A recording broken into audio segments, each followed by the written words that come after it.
శ్రమలు అనేవి 3 రకాల శ్రమలు మానవ జీవితంలో మనం గమనించవచ్చు. ఒకటేమై ఉన్నది అంటే మొదటిది మనం స్వయం కృతాపరాధం వల్ల తెచ్చుకున్నటువంటి శ్రమ. అనగా మనం చేసే క్రియల బట్టి దేవునిని ఎరగకుండగా, దేవుని కొరకు జీవించకుండగా, దేవునికి పూర్తిగా దూరంగా ఉంటూ, అసలు దేవునికి మనకు సంబంధం లేకుండగా ఉంటూ, మన వ్యక్తిగత జీవితంలో మన సంతోషం కొరకై మన యొక్క స్వయంకృతాపరాధం వలన మనం చేసుకున్నటువంటి పనులు వచ్చేటటువంటి శ్రమలు మొదటి రకం శ్రమలు. రెండవ రకం శ్రమలు ఏమై ఉన్నాయంటే, మనము దేవుని తెలుసుకున్నాము, దేవునిలో ఒక ఒడంబడిక చేసుకున్నాము, దేవుని కొరకు జీవిస్తామని చెప్పాము, లోకానికి మనం దూరం అయిపోయాము, దూరం అయ్యి దేవునికి దగ్గర అయ్యాము.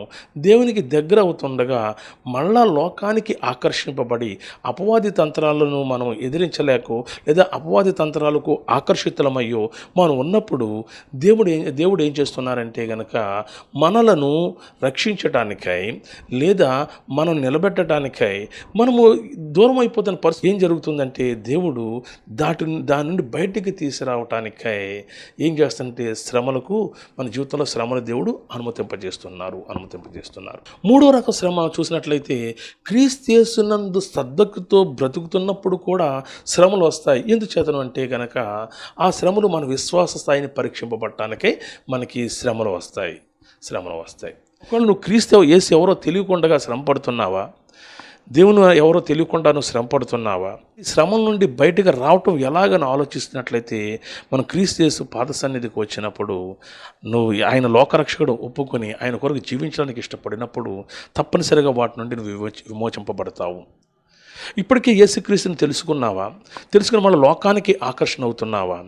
నేను లోకానికి ఆకర్షితునై, అయ్యా నేను లోకంలో కలిసిపోయే పరిస్థితిలో ఉన్నాను, నాకు సహాయం దయచేయవా, నా చేయి పట్టుకోవా అని ప్రార్థన చేస్తే, దేవుడిని చేయి పట్టుకొని నిన్ను విడిపించడానికి ఆయన సమర్థుడు.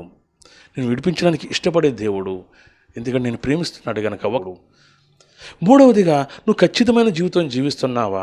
నీ విశ్వాస స్థాయి ఎంత ఉందో పరీక్షింపబడటానికే నీ జీవితంలో శ్రమలు ఎదురవుతాయి. క్రీస్తు యేసునందు సద్భక్తితో కూడినటువంటి భయభక్తితో కలిగిన జీవితం జీవిస్తున్నప్పుడు అపవాది ఒక్కొక్కసారి మన పరీక్షకి అడగవచ్చు. అటువంటి పరీక్షగా అడిగినప్పుడు తాత్కాలికంగా మన జీవితంలో కొన్ని శ్రమలు వచ్చే అవకాశం ఉంది. అయితే అటువంటి సమయంలో యోబు ఏ పాపము చేయలేదు, దేవుని దూషింపలేదు. అటువంటి శ్రమ అనుభవిస్తున్నప్పుడు దేవుని నిందించేవారుగా కాకుండా మనము దేవుని యొక్క కృప కొరకు కనిపెట్టుకున్న వారమైతే, నిరీక్షణ ఉన్నట్లయితే ఆ శ్రమ ఏమవుతుంది? రెండింతలుగా ఆశీర్వాదానికి మారబోతుంది.